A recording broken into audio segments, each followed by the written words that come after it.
G'day and welcome back to another DBZ Dokkan Metal video. In this video we're going to take a look at the power to withstand adversity INT Super Saiyan Gohan Future.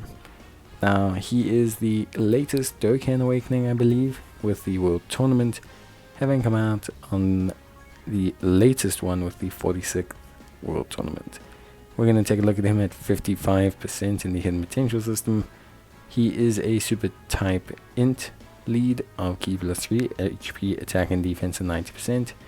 He raises attack permanently, raises his defense for 1 turn, and causes supreme damage to the enemy with a super attack.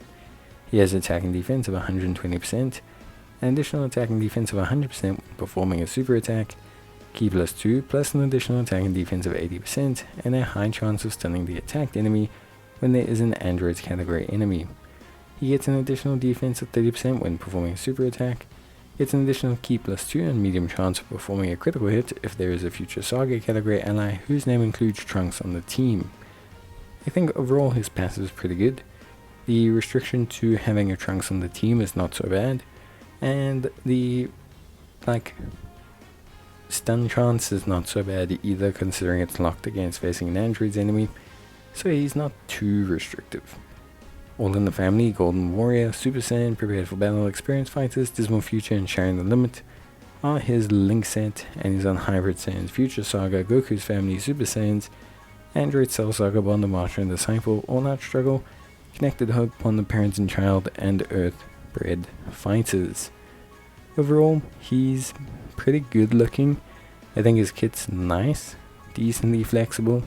I think he can be a solid option.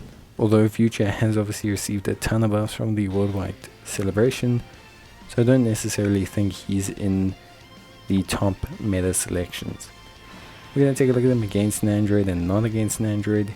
Overall, he's a pretty effective unit against androids, with a decent starting defense of 100k at 55%.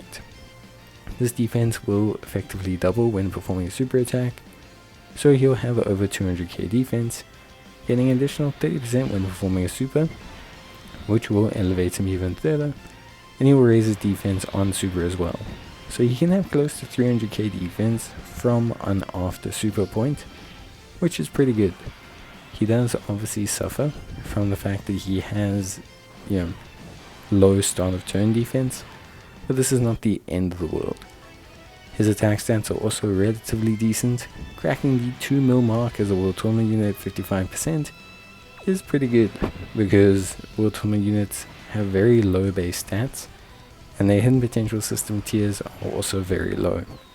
So getting dupes of this guy is probably a must if you're looking to realistically run him super duper well. In terms of build, because he has a medium crit chance with a Trunks on the team, and having that Trunks is a pretty accessible requirement, I would probably say your best bet is to go for additionals, as this will allow you to stack attack a lot faster, and also raise your defense a lot faster as well overall. So I think for me additionals is definitely the best build. Obviously from a defensive standpoint it works, but realistically it's also just the most effective use of his raising attack function. Evasion is obviously quite nice, but he doesn't really provide a lot of utility outside of his stun against androids. So if you're not looking to maximize his offense and his raw defense, there's no real point in bringing him along. It's kind of his role. Obviously, as a specialist, he could be pretty good against any androids category unit, so he'll be good for some ESPR and SBR. And he'll be pretty good against any tech bosses, as it'll give him innate guard, and his defense can get up to decent-ish raw levels after super. I think overall he's a fun option, without being ostensibly an OP option. His link set is okay as well. All in the Family is a pretty strong link. Golden Warrior, Super Saiyan, Prepared for Battle, Experienced Fighters, Dismal Future, and Sharing the Limit. He doesn't require to have a Trunks in his rotation either, so activating All in the Family is relatively simple, whereas obviously for some future Gohan units it's a bit more difficult because they need a Trunks in their rotation, etc. So I think overall he looks good from that standpoint. In terms of link set, you probably want to prioritize Super Saiyan, Golden Warrior. Prepared for Battle is also super common, so is Dismal Future on the Future Saga team. With All in the Family is the big defensive link. that when you get it will realistically make him way better. I think overall he's a good unit without ostensibly being super duper OP. I think he's very niche and has his role and can perform that role to a very good ability and standard within Dokkan. I think he's a solid option, again without being ostensibly crazy. I do like him, I just don't think he's necessarily broken. With that being said, he is a good option, he is a solid unit, and I think most players should end up having a pretty good time with trying to run him. He's a solid-ish Future Gohan option. It's just a shame that we have so many good Future Gohans now, with the INT one's EZA, the INT Transforming one's EZA, sorry, the Tech Future Gohan as well. But yeah, he's pretty decent.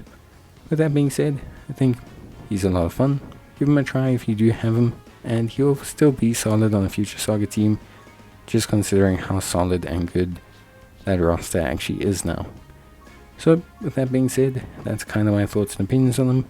Obviously that's him at 55%, so eventually we'll look at them at 100% in the hidden potential system, but for now I think that's a pretty good look. Let me know what you guys think, and I'll see you next time. Bye.